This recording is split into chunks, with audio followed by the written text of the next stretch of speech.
Sphagnum.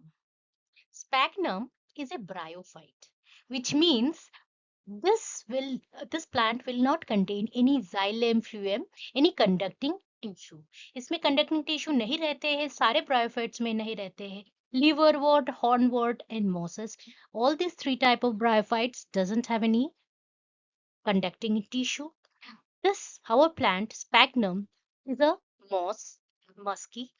सो ये ऐसे plants होते हैं, मतलब जैसे हमको पता है कि रिक्शिया, मार्केंशिया, एर्थोसेरोस, ये जो है ना डॉर्सो वेंट्रली फ्लैटन रहते हैं, चपटा होते हैं और ये ग्रो करता है horizontally. Per hour plant sphagnum is different, ये ग्रो करता है वर्टिकली. नॉट ओनली स्पैग्नम, बहुत सारे दूसरे मॉसेस भी है जो कि ग्रो करता है vertically. So this plant is very ecologically and economically important. That's why we are discussing. ये both BSc and MSc syllabus में है. और ये जो plant है, ये अपना habitat में ऐसे बदलाव लाते हैं कि उसकी पूरी जो वो वाला एरिया की पूरी plant diversity ही change हो जाती है. That's why it's a very crucial ecological engineer of the surrounding habitat as well as the surrounding habitat where it is growing. Hello students, I am Dr. Ayantika Das and welcome to Botany with Ayantika. आज जो plant discuss करने वाली हूँ sphagnum, ये bryophyte. आज के discussion में we are going to deal with overview, its distribution, ये दिखता कैसे है, morphology as well as anatomy, मतलब ट्रांसवर्स सेक्शन में कैसा दिखता है, and the most important thing, its economic and ecological significance. So let's begin the video. So this plant, it goes by the common name of peat moss. Why it is called peat moss? This is called peat moss क्योंकि ये जो है peat form करता है और peat में dominant species रहती है different species of sphagnum. दूसरे अदर हाइड्रोफाइट्स जो कि एसिडिक एनवायरनमेंट में ग्रो कर लेता है, वो भी ऐसे बॉक्स में रहते हैं. But the dominant, I mean the 90% of the bogs is dominated by different species of sphagnum. इसकी टैक्सोनॉमिक पोजीशंस देखते हैं. The taxonomic position are very important क्योंकि कोई भी अगर एमसीक्यू है तो वो उसमें तो ज्यादा जरूरत नहीं पड़ती है. जस्ट पूछ सकते हैं कि फैमिली कौन सा है या ऑर्डर कौन सा है.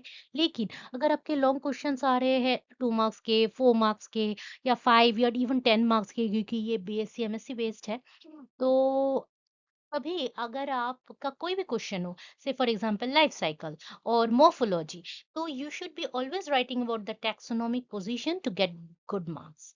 डिवीजन रहती है ये ब्रायोफाइट्स की. Class Sphagnopsida, Sphagnales order, family Sphagnaceae. इसकी बहुत सारी स्पीशीज तो पाए जाते हैं, लेकिन इंडिया में 16 या 17 स्पीशीज ही पाए जाते हैं और mostly in the Terai region of the Himalaya. This also goes apart from peat moss, इसको बॉग मॉस भी बोलते हैं, क्वेकम मॉक्स भी बोलते हैं. क्वेका क्योंकि ये क्वेकिंग बॉक्स क्रिएट करते हैं. क्वेकिंग बॉक्स क्या होती है? जो वाटर बॉडी है उसके सरफेस पे ये जैसे ग्रो करता है और इतना थिक एक मैट जैसा, एक एक्सटेंसिव मैट जैसा तैयार कर लेता है, तो बाहर से देख के लगेगा कि ये ठोस जमीन है. तो ऐसे वाले जो बॉगी एरिया होते हैं उसको बोलते हैं क्वैकिंग बॉग. और इसीलिए क्योंकि ये प्लांट क्वैकिंग बॉग प्रोड्यूस करता है, तो that is why it is called the quaker moss. Look, this is the plant. And mosses सारे ऐसे ही होते हैं, वर्टिकल ग्रोथ होती है. And this is very characteristic क्योंकि इसकी जो स्टेम है, स्टेम के एकदम टिप पे इसकी जो है ना फेसिकल्स ऑफ ब्रांचेस रहती है. फेसिकल्स ऑफ ब्रांचेस, पर ये जो है ना एकदम टिप में ही ऐसा हेड जैसा फॉर्म कर लेता है. That is called the Komal tough. Komal tough या कोमा भी बोलते हैं. पर जैसे ही ग्रोथ बढ़ता जाता है, तो ये जो एक एक फेसिकल्स है, ये इस एक एक फेसिकल्स के बीच में दूरी आ जाती है. जैसे ये वाले fascicle, next fascicle is here, so you see the distance. तो ये डिस्टेंस हुआ क्योंकि इंटरमीडिएट रीजन में ग्रोथ हो रहा है। So this is pretty much how the overview of sphagnum. अब मोस्ट इम्पॉर्टेंट कैरेक्टरिस्टिक रहती है कि ये जो है ना, है तो हाइड्रोपाइट, मतलब वाटर में ग्रो करने वाला। This is a lake, lake में ये ग्रो करता है। लेकिन अगर लेक की पानी सूख गया या कुछ भी डेसिकेशन ड्रॉट जैसा कंडीशन हो गया, तो ये क्या करता है, अपना मेटाबॉलिज्म बंद कर देता है, एकदम स्लीप मोड में चला जाता है। वापस से जब पानी ज्यादा आने लगता है, तो ये स्पंज की तरह वाटर एब्जॉर्ब कर लेता है, और आफ्टर एब्जॉर्प्शन क्या करता है, ये फिर से अपना जो मेटाबॉलिज्म रीस्टार्ट कर देता है। So it is very proof to drought proof plant है ये। स्लीप मोड में चला जाता है ड्रॉट के टाइम में, जब ड्रॉट खत्म हो जाती है फिर से रीजनरेट कर लेता है। This is the one of the primary characteristic of its growth habit. कैसी जगह पे रहते हैं, now you must be noticing, यहाँ पे लग्जूरियंट ग्रोथ है। यहाँ पे मतलब एक छोटी सी स्ट्रीम जैसे नाला जैसा बह रहा है, उसमें एकदम एकदम क्लम्प क्लम्प करके ग्रो कर रहा है। लेकिन उसके अलावा भी ये वाले जो सराउंडिंग एरिया में भी ग्रो कर रहा है।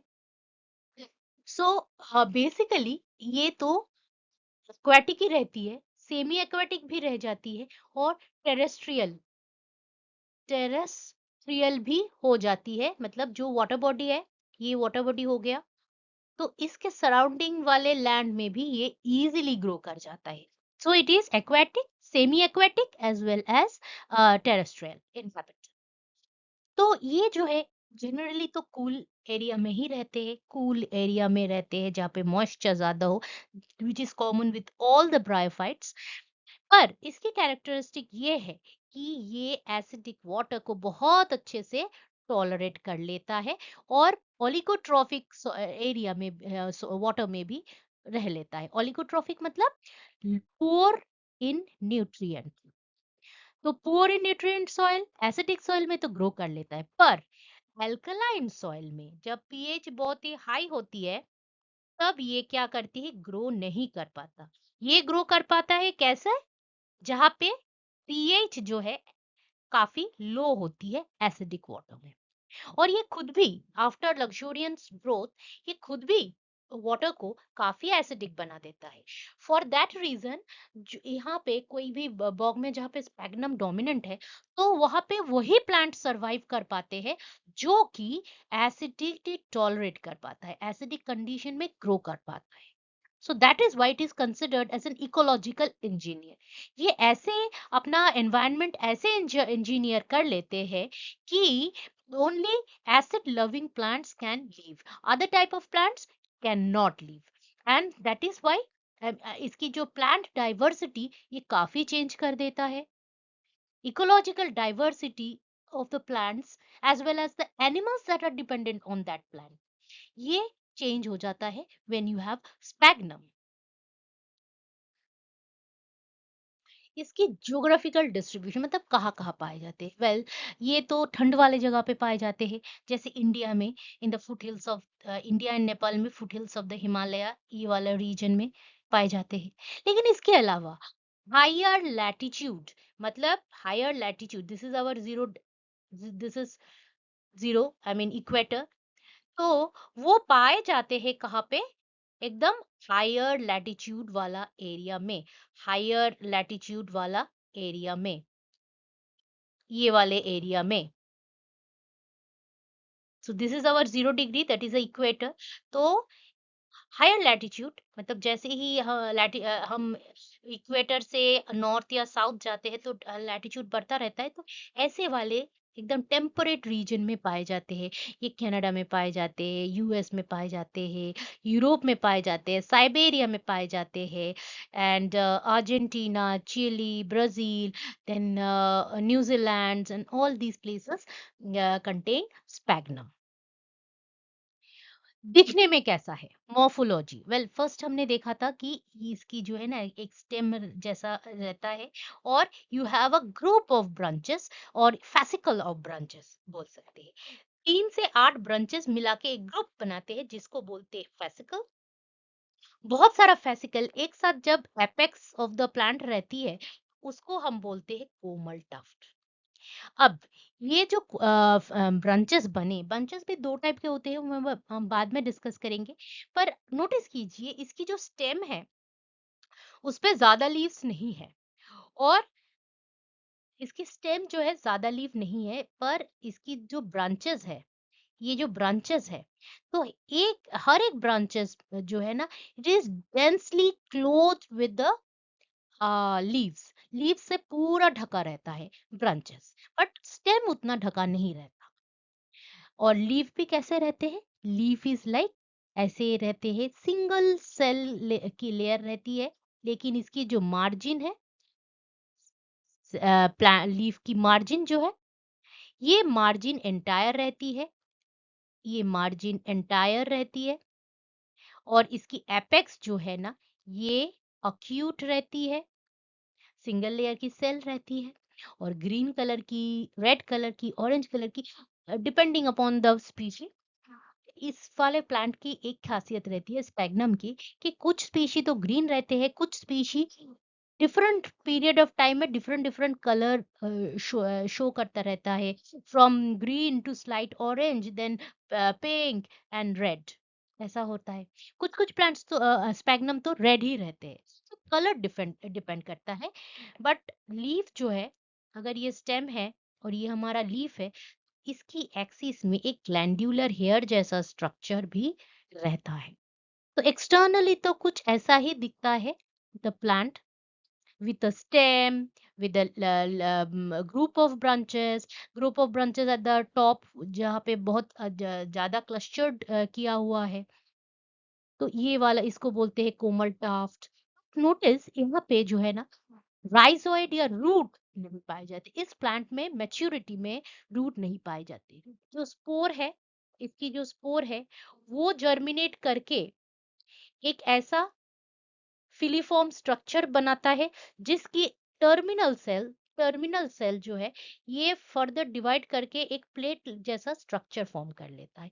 और इस प्लेट वाले स्ट्रक्चर की जो साइड, जो मार्जिन है, उधर से ऐसे गैमेटोफोर, ऐसे ऐसे ये वाले गैमेटोफोर तैयार होते हैं। बट ये जो प्लेट लाइक स्ट्रक्चर में राइजोइड्स रहते हैं, लेकिन ये गैमेटोफोर स्टेज में, मैच्योर स्टेज में, इसकी राइजोइड्स या रूट नहीं रहते हैं। पर रूट की क्या फंक्शन रहती है? Anchorage to the soil as well as absorption of mineral and water. लेकिन वो काम कर देते हैं इसी की ही स्टेम, ब्रांचेस और लीफ की दूसरे सेल्स, जिसको हम कैपिलरी सेल बोल सकते हैं, कोर्टेक्स सेल्स बोल सकते हैं, रीटोड सेल बोल सकते हैं।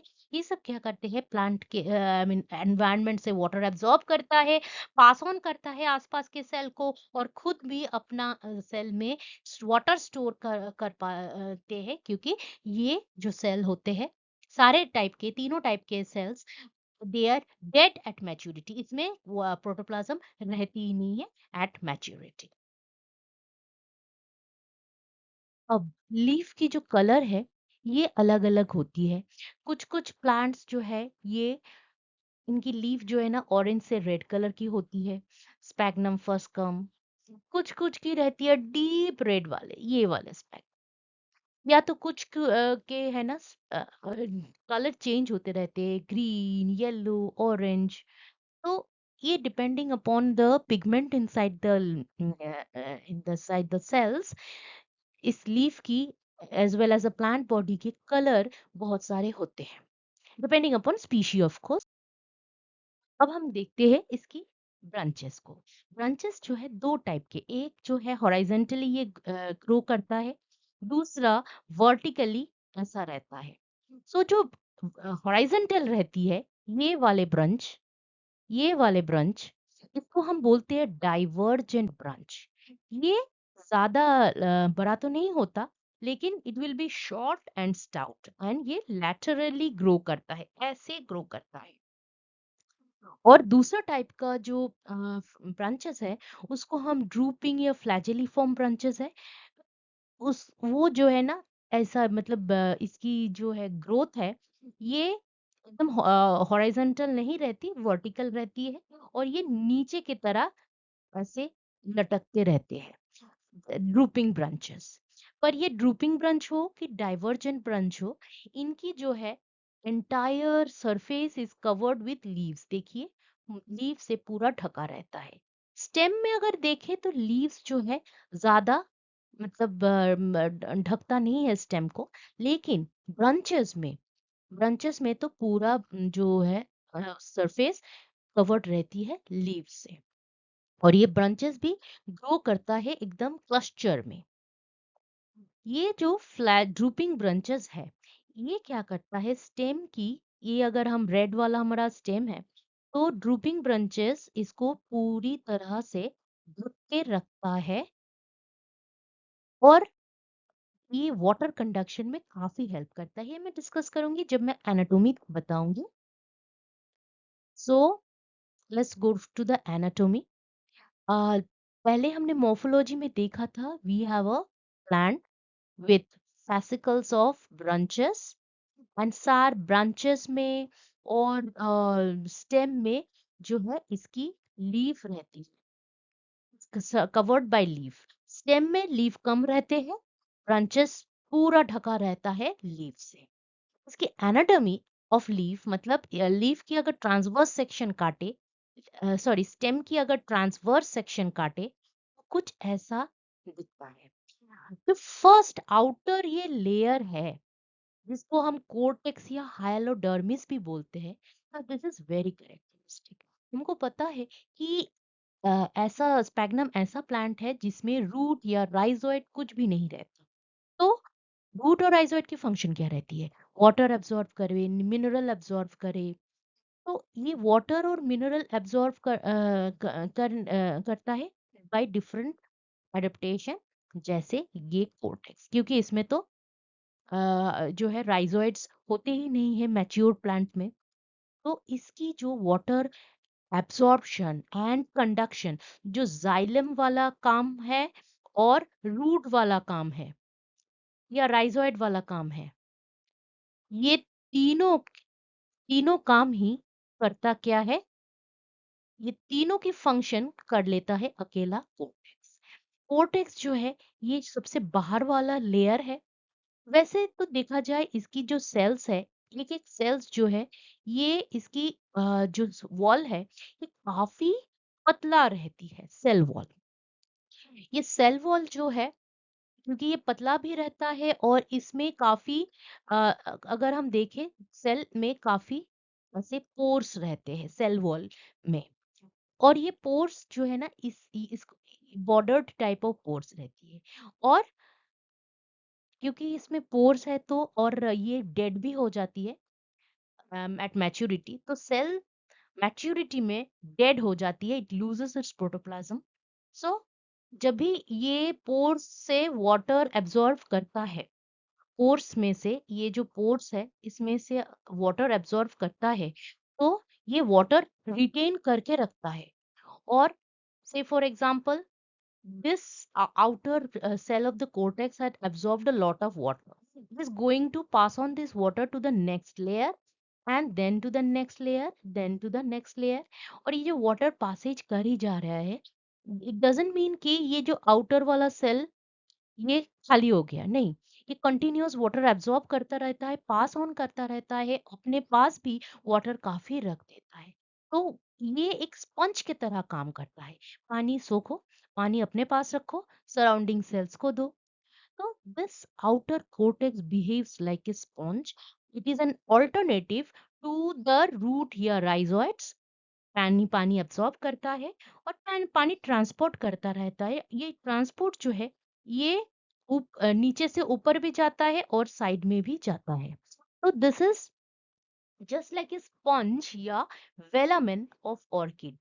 ऑर्किड की जो विलामेन है, आई मीन जो रूट में ये वेलामेन टिश्यू रहती है ना ऑर्किड की, तो वैसा ही काम करता है ये outer portion that is the cortex. So ये कोर्टेक्स जो है ये तो मेन स्टेम में। अगर साइड ब्रांचेस में देखे तो वैसे ये वाला जो है मैच्योर स्टेम का कोर्टेक्स है। ये मल्टी लेयर्ड है, मेनी लेयर्स है। लेकिन जो ब्रांचेस रहती है या यंग स्टेम रहती है, उनकी एक सिंगल लेयर ही कोटेक्स रहती है। मतलब यहाँ पे देखिए 1, 2, 3 लेयर है, लेकिन उधर जो है एक ही लेयर रहती है। वैसे तो मैच्योर में 3 से 6 सेल की लेयर रहती है और इमैच्योर में 1 सेल की लेयर रहती है और इमैच्योर सेल में थोड़ा अलग रहता है। मतलब इमैच्योर सेल नहीं, ब्रांचेस में ऐसे बड़े-बड़े सेल्स रहते हैं, रिटोर सेल्स जिसको बोलते हैं, और नॉर्मल कोर्टेक्स वाला सेल भी रहते हैं। तो ये जो रिटोर सेल है, रिटोर सेल, ये क्या करते हैं, दिस एब्सॉर्ब्स वाटर और माइक्रोब भी हार्बर करते हैं। मतलब रिटोर्ट सेल अगर इसको लंबे में देखे तो ऐसा दिखता है। तो ये जो अपर वाला पोर्शन है, इसमें एक ये खुला रहता है, तो वाटर एब्सॉर्ब करता है, माइक्रोब्स इसमें आ जाता है और माइक्रोब्स ग्रो भी करता है इसमें। तो एक सिम्बायोटिक रिलेशन जैसा बनता है in the retort cells. Retort cells कहाँ रहती है, इन द ब्रांचेस। ब्रांचेस हमको पता है ऐसे arching divergent as well as drooping branches रहती है।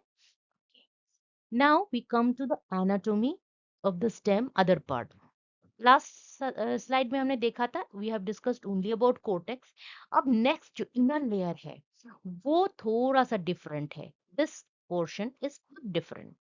कोर्टेक्स में हमने देखा था कि जो सेल है वो उसकी वॉल काफी पतली होती है, उसमें पोर्स रहते हैं और ये डेड हो जाता है एट मैच्योरिटी। लेकिन ये वाला जो पोर्शन है, ये वाला पोर्शन को हम बोलते हैं हेड्रोम। और इसकी जो सेल है ये काफी थिक वॉल्ड रहती है एंड इसकी मेन फंक्शन रहती है कि ये प्लांट को सपोर्ट करे। So it's supportive in function, plant को कोलैप्स ना करने दे। तो इस prosenchymatous layer is called hadrome, middle layer, and ये सपोर्टिव फंक्शन रहती है इसकी। तो उसके बाद आते हैं ये एंटायर जो ये वाला पोर्शन है, एकदम अंदर वाला portion, that is called the medulla. जो कि मतलब एंजियोस्पर्म में हम जिसको पीत बोलते हैं, तो वो वाला पोर्शन जिसको इधर हम बोल रहे हैं सेंट्रल मेडला। इसकी जो सेल है ये एकदम हायालीन रहती है, कलरलेस रहती है और ये भी थिन वॉल्ड रहती है। और इसकी जो मेन फंक्शन रहती है कि स्टोरेज करे जो food that is prepared by the plant. So ये कोर्टेक्स जो है इसकी फंक्शन रहती है वाटर absorption and conduction और water retaining also। ये वाला जो सेकंड लेयर है that is in supportive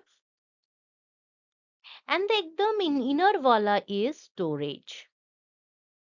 तो ये रहा anatomy of stem। Anatomy of branches को अगर देखें, जो रिटोर्ट सेल है ये वाला सेल जो कि ट्रांसवर्स सेक्शन में कुछ ऐसा दिखता है, इट कंटेन्स माइक्रोब्स। एंड ये माइक्रोब्स इसमें इसकी ड्यूअल फंक्शन रहती है। एक तो ये रिटोर्ट सेल जो है, एक तो माइक्रोब की पॉपुलेशन को हार्बर करती है, दूसरा है कि ये वाटर एब्जॉर्प्शन एंड कंडक्शन में भी हेल्प करता है।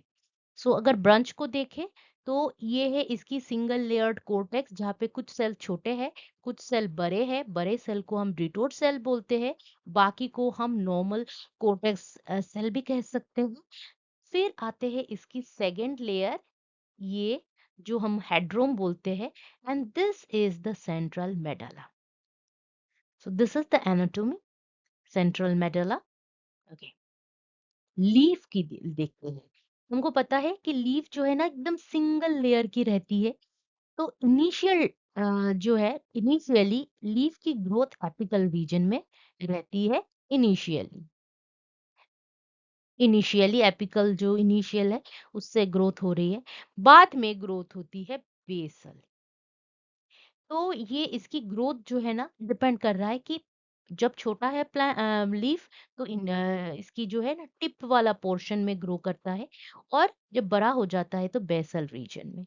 वैसे तो इसकी लीफ जो देखे हम, ये एक सिंगल लेयर की रहती है, और इसकी मार्जिन जो है ये वाला मार्जिन, लीफ की मार्जिन, ये एकदम एंटायर रहती है। एपेक्स जो है एक्यूट रहती है।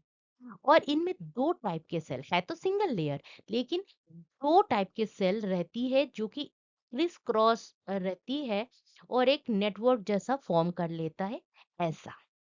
इसमें जो ये ग्रीन वाला पोर्शन है, जिसमें देखिए बहुत सारे क्लोरोप्लास्ट आपको दिख रहे हैं, this is the photosynthetic cell या एसिमिलेटरी सेल। इसकी मेन फंक्शन ही रहती है फोटोसिंथेसिस करो। और दूसरा वाला जो सेल है, ये वाला, अगर देखें ये वाला सेल, तो that cell is called the capillary cell. अब हमको दिख ही रहा है, ये जो कैपिलरी सेल है, that is colourless, that is hyaline, और इसकी जो है ना रोम्बोइडल शेप रहती है। इसकी जो है रोम्बोइडल शेप रहती है ऑर्डिनरी कैपिलरी सेल की। और ये प्रोटोप्लाज्म, ये इसकी जो है ना बॉडी हाइलीन रहती है, क्योंकि ये जब मैच्योरिटी होती है, ये वाला सेल जो है ये डेड हो जाती है, इसमें प्रोटोप्लाज्मिक कंटेंट रहती नहीं है मैच्योरिटी में, तो ये डेड हो जाता है। और इसकी जो वॉल है, इसमें भी बहुत सारे पोर्स रहते हैं। तो हमारे स्टेम की जो कोर्टेक्स थी, रिटोट सेल थी, वैसा ही फंक्शन ये लीफ में भी करता है। तो लीफ में भी जो कैपिलरी सेल है, वो water absorption, water transport, water retention का काम करता है।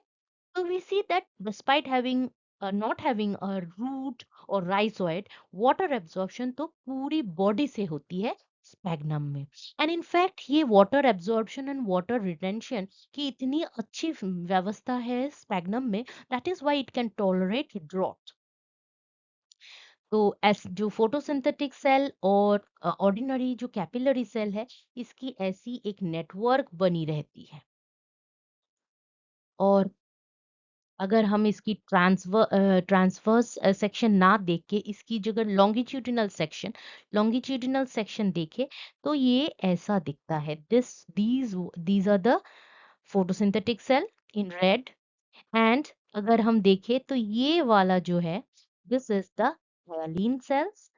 अगर ट्रांसवर्स सेक्शन में देखें, this is the hyaline cells, and this is the photosynthetic cells. So hyaline cells जो है ये काफी बड़ा रहता है in comparison to the photosynthetic cell. और ये आइदर तो ये एक पिरामिड के तरह दिखता है, तो आइदर तो base of the pyramid is at the top, या base of the pyramid is a bottom. कुछ कुछ जो फोटोसिंथेटिक सेल, ये ऐसे ट्रायंगुलर ना होके ऐसे फ्यूसी फॉर्म भी हो सकता है, depending upon species. So these are the cells which conduct water. Hyaline dead cells conduct water. These are the cells that perform photosynthesis. अब देखते हैं इसकी एडेप्टेशन। Adaptation for nutrition. हमको पता है कि ये जो है ना बहुत ही ओलिगोट्रोफिक वाटर में, बहुत ही एसिडिक वाटर में ग्रो करता है। और ये जो है ऐसा प्लांट है जो कि मिनरल न्यूट्रिशन में इसको कोई दिक्कत नहीं होती, क्योंकि ये अपने पूरा बॉडी से ही मिनरल एब्जॉर्ब कर लेता है। और ये जो है बहुत सारा, इसके जो रिटोर्ट सेल है, रिटोर्ट सेल में ही बहुत सारा माइक्रोब्स है। तो ये माइक्रोब्स खुद ही नाइट्रोजन फिक्सेशन कर पाता है। दैट इज व्हाई एक तो ये एब्जॉर्ब करता है एंटायर बॉडी से water and minerals, and it has got the retort cells जहाँ पे ये खुद ही नाइट्रोजन फिक्सेशन कर लेता है। I mean the microbes in the retort cell does nitrogen fixation, इसीलिए ये ओलिगोट्रोफिक वाटर में भी ग्रो कर लेता है बहुत ही easily. This is the reproductive body. I mean after the fertilization ऐसे जो कैप्सूल फॉर्म होता है, this is how the capsule looks like. ये जो है ये कैप्सूल की पोर्शन नहीं है, ये बस एक स्टॉक है जिसके ऊपर अपना जो स्पोरोफाइट, ये वाला स्पोरोफाइट जो है, ये वाला स्पोरोफाइट वाला पोर्शन है। और ये वाला सिर्फ और सिर्फ स्टॉक वाला पोर्शन है, that is lifting the sporophyte above the layer of the plant. Ecological significance इसकी काफी ज्यादा है, क्योंकि जिस वाटर में ये ग्रो करता है उस वाटर को ये एसिडिफाई कर लेता है by taking up the calcium and magnesium ion. तो क्योंकि हमको पता है कि plants usually can not survive well in acidic water, क्योंकि एसिडिटी जब हो जाती है तब दूसरे जो नॉर्मल मिनरल्स है उसकी बायोलॉजिकल अवेलेबिलिटी, उसको हम प्लांट्स जो है एब्जॉर्ब नहीं कर पाता। तो एसिडिक एनवायरनमेंट में सारे प्लांट्स तो रह नहीं सकते। कुछ particular selected species of plant can only survive. तो वाटर जब एसिडिफाई कर रहा है तो इसके साथ साथ कौन सी प्लांट इसमें ग्रो करेगा उसको भी ये मॉडिफाई कर रहा है। उस प्लांट्स के रिलेटेड जितने भी, उस प्लांट पे डिपेंडेंट जितने भी इंसेक्ट्स है, ऑर्गेनिजम्स है, उसकी भी जो है ना डाइवर्सिटी चेंज हो जाती है। तो main is like it is changing the pH of the water, और इसके हिसाब से पूरी जो बायोडाइवर्सिटी है, biodiversity of plant as well as animal dependent on the plant, ये चेंज हो जाती है। इट पूरा इकोसिस्टम ही ये चेंज कर देता है। ये जो इसकी जो प्लांट बॉडी है, इसमें ऐसी हायर फेनोलिक कंपाउंड्स रहते हैं इसकी सेल वॉल में, जो कि इसकी डिकम्पोजिशन जो है इसको वो बहुत ही स्लो कर देता है। ऊपर से वाटर जो इतना एसिडिक है और इसमें इतना एनारोबिक कंडीशन रहता है, तो माइक्रोब की ग्रोथ स्टॉप कर देता है। मतलब इसकी जो स्टेम ब्रांचेस में रिटोर्ट सेल है, सिर्फ और सिर्फ उधर ही माइक्रोब्स पाए जाते हैं, बाकी freely microbes can not grow because of the sphagnol. ऐसी फिनोलिक कंपाउंड है स्पैग्नॉल, जो कि माइक्रोब्स के जार्मिसाइडल प्रॉपर्टी रहती है, मतलब माइक्रोब्स को पूरी तरह से नष्ट कर देता है, इसको ग्रो करने ही नहीं देता। तो ये जो इंटायर वाटर है, इसमें ऐसी कंडीशन हो जाती है कि डिकम्पोजिशन हो नहीं पाती। तो इसकी जो प्लांट बॉडी है, ये सेमी डिकम्पोज्ड कंडीशन में ही एक लेयर के ऊपर दूसरा लेयर, ऐसा लेयर बनते जाता है, और ये जो डेड डिपॉजिट्स बनती है उसको हम बोलते हैं पीट। और ये जो पीट्स, ये क्या करता है, वाटर बॉडी जो है उसको उसमें डिपोजिशन करके, ये वाटर बॉडी हो गया, तो धीरे धीरे इसकी जो है ना डिपोजिशन होता जो है नीचे गिरता रहता है, नया प्लांट फिर से ग्रो करता है, तो ये पूरी वाटर बॉडी को पूरा ढक देता है, पूरा फिल कर देता है।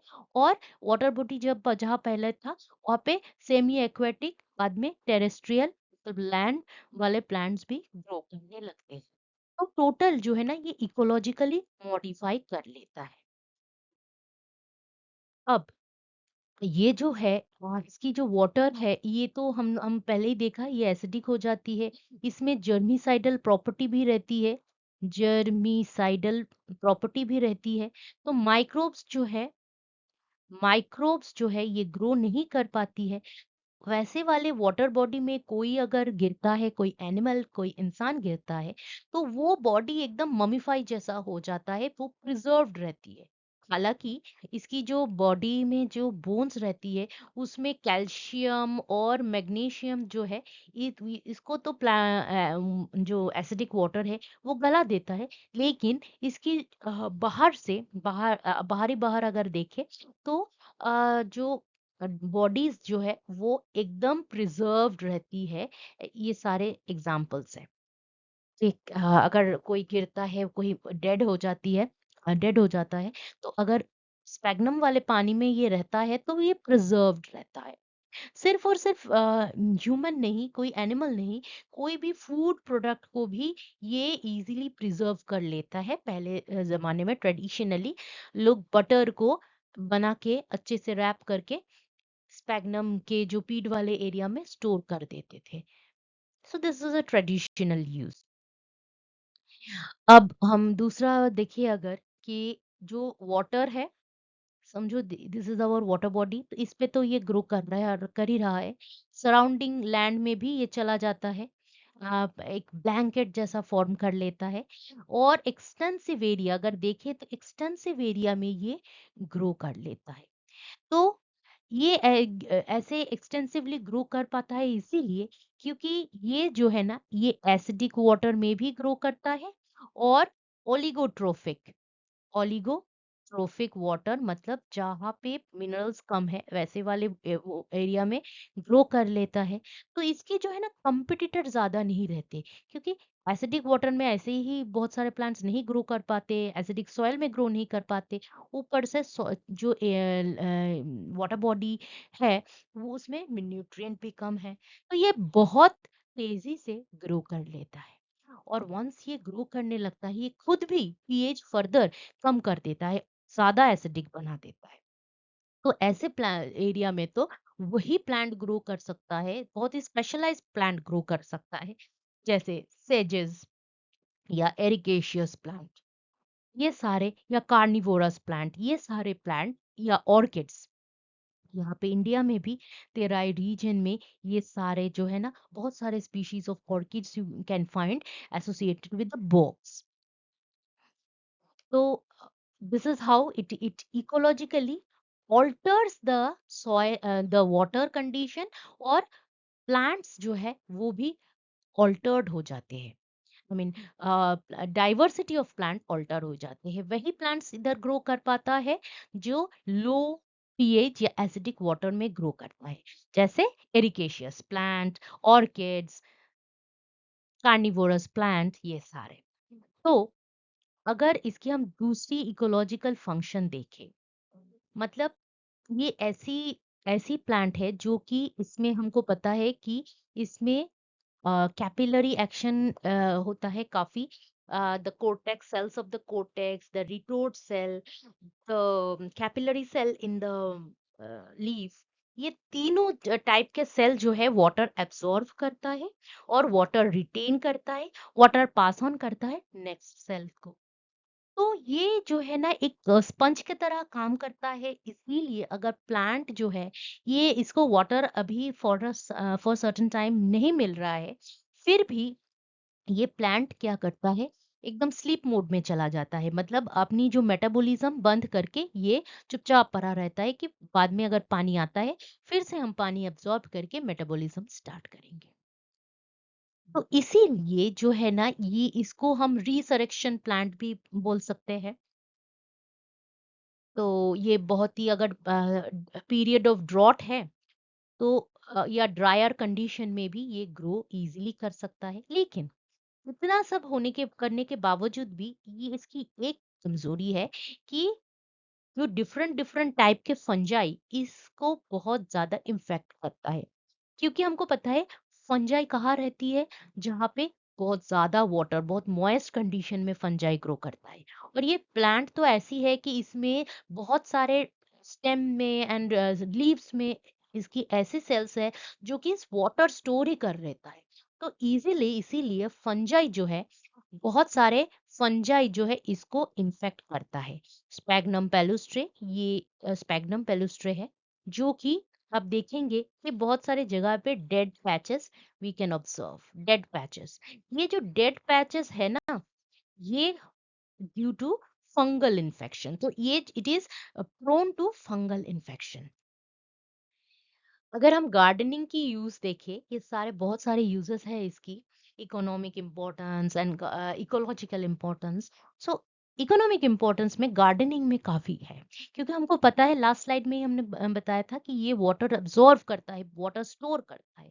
तो ये अगर हम कोई भी ऐसे प्लांट को, से फॉर एग्जांपल कोई भी प्लांट को हम एक जगह से दूसरे जगह ले जाना चाहते हैं without the plant drawing out, तो हम क्या करते हैं, पीट मॉस में उसको पैकिंग करके, से for example this is our plant, तो पीट मॉस में इसको पैकिंग करके फिर ले जाते हैं। और जितना मतलब ट्रांसपोर्टेशन का टाइम है, एंटायर टाइम तक प्लांट जो है ना ताज़ी ही रहती है, क्योंकि स्पैग्नम जो है ये स्पंज की तरह काम करता है। वाटर इसमें है एब्सॉर्ब्ड हुआ, तो ये कंटिन्यूअस धीरे-धीरे वाटर छोड़ता रहता है to the plant that is placed inside it. तो प्लांट अगर शिपमेंट के लिए 2 दिन 4 दिन लग रहा है, तो भी वो प्लांट को तो वाटर देता ही जाता है, and plant stage very fresh. तो ये पैकिंग के लिए बहुत इंपॉर्टेंट है। गार्डनिंग में भी इसकी बहुत इंपॉर्टेंट फंक्शन है, क्योंकि अगर हमारी सॉइल सैंडी है, तो वाटर जो है, हमको पता है सैंडी सॉइल वाटर रिटेन नहीं कर पाता, पानी जो है नीचे चला जाता है 2 मिनट में सैंडी सॉइल में। तो अगर सैंडी सॉइल में इस वाले पीट को हम ड्राई करके इसको ग्रैन्युलर फॉर्म में इसको हम स्पॉटिंग मिक्सचर में डालते हैं, तो सैंडी सॉइल में भी हम इजीली प्लांट ग्रो कर पाते हैं, क्योंकि हमको हमारे जो है ना पीट पीट जो है ये एक फाइब्रस मैटर तैयार किए हैं, जिसमें कि वाटर अगर एक बार गिर रहा है, तो ये वाटर रिटेन हो जाएगा, बिकॉज इसकी जो है ना बहुत सारे टिश्यू स्पंजी रहती है। It acts like A sponge. Medicinal use भी बहुत सारे हैं, क्योंकि ये जो है ना स्पैग्नोल स्पैग्नोल ये फेनोलिक कंपाउंड सीक्रेट करता रहता है। तो ये ये जो वाटर जो है ना, एसिडिक माइन की जो वाटर है, इसमें तो थोड़ा सा भी माइक्रोब्स नहीं रहता। ऊपर से इसकी जो है इसकी जो है कैपिलरी सेल्स है, कोर्टेक्स की सेल्स है, तो ये जो है ना वाटर एब्जॉर्ब कर लेता है। तो अगर हम वुंड ड्रेसिंग में इसको यूज करें, तो ये बहुत ही अच्छे से ऊंट को ऊंट की जो पर्स मैटर ये सारे जो है ना इजीली एब्जॉर्ब रखता है, जगह को क्लीन ड्राई रखता है, क्लीन रखता है। और ऊपर से इसकी जो है ना एंटी माइक्रोबियल जर्मिसाइडल प्रॉपर्टी भी रहती है ड्यू टू दिस पैगनॉल। तो ये वुंड हीलिंग में, वुंड ड्रेसिंग में तो यूज होता ही है, क्योंकि ये वुंड हीलिंग बहुत जल्दी कर देते हैं अगर इससे हम वुंड ड्रेसिंग करते हैं। इसके अलावा भी ट्रेडिशनली बहुत लंबे समय से it has been used as its acts like a filter करता है क्लैरिफाई करने के लिए। आई मीन अगर जैसे बहुत ठंड वाला जगह है, you do not have a proper drainage, so you put all your effluent, all your sewage and clarify the water by using this type of spagnol. Modern अगर cheap source of cleaning your keeping your swimming pool clean, we can do it with spagnol also. ये जो है ना chlorine नहीं डालना पड़ेगा अगर हमने स्पैग्नोल डाल के रखा है। कुछ कुछ कंट्रीज में इसको पॉटिंग मिक्सचर के तरह भी यूज करते हैं, क्योंकि आजकल तो हम बहुत यूज करते हैं, लेकिन पहले जमाने में सिर्फ और सिर्फ south and south east Asian countries में ये इसकी जो है ना एज ए पॉटिंग मिक्सचर बहुत ही इम्पोर्टेंस रहती थी। एनवायरनमेंट अगर देखें तो ये ऐसी है कि एसिडिक वाटर में प्लांट्स तो ग्रो नहीं करते, लेकिन ये उधर भी ग्रो करके कार्बन फिक्सेशन कर रहा है। क्योंकि कार्बन फिक्सेशन कर रहा है तो ग्लोबल वार्मिंग रिड्यूस कर रहा है। और क्योंकि एसिडिक वाटर में तो प्लांट्स जनरली ग्रो नहीं कर पाते, वैसे वाटर में ग्रो करके कार्बन फिक्स कर रहे हैं, तो ग्लोबल वार्मिंग भी रिड्यूस कर रहे हैं। और अपना जो है ना this is the sphagnum is a very good source of food for other insects also. तो ये इकोलॉजिकली इसकी जो है ना एनवायरमेंटल वैल्यू काफी ज्यादा है। जिस एरिया में ये ग्रो करता है, 1 2 5 10 जितने भी स्पीशीज रहते हैं, उसमें मैक्सिमम स्पैग्नम ही रहती है। स्पैग्नम और एसिड लविंग अदर प्लांट्स, ये जो है ना only the acidophiles can stay in a peat bog. तो ये एक इंसुलेटिंग मटेरियल के तरह भी काम करता है। इंसुलेटिंग मैटर वो होते हैं जिनको जो है ना इलेक्ट्रिसिटी, हीट ये कंडक्ट नहीं करते, इनको हम इंसुलेटर बोलते हैं, तो एक इंसुलेटर की तरह ये काम करता है। ऊपर से जो फोटोसिंथेसिस करते हैं ये, तो फोटोसिंथेसिस करके ये जो है एनर्जी को ट्रैप के रखता है। इस सेम एनर्जी को अगर बर्न करके, मतलब पीट मॉस को हम बर्न करते हैं, तो we get the energy back. I mean it is a very good source of fuel. इसके अलावा भी इसके दूसरे यूजेस भी है, लाइक ये जो है ना रिसाइकल्ड न्यूज़पेपर की एक पार्ट हो सकती है। ये एक फाइबर मटेरियल की तरह हम इसको यूज कर सकते हैं। तो basically it has got numerous uses. तो हमने देखा कि जो स्पैग्नम है इसकी बहुत सारी इकोनॉमिक इकोलॉजिकल इंपॉर्टेंस है, क्योंकि इसमें बहुत सारा इकोनॉमिक इंपॉर्टेंस है, from wound dressing to potting mixture to a source of fuel. तो इतने सारे इसकी यूजेस है।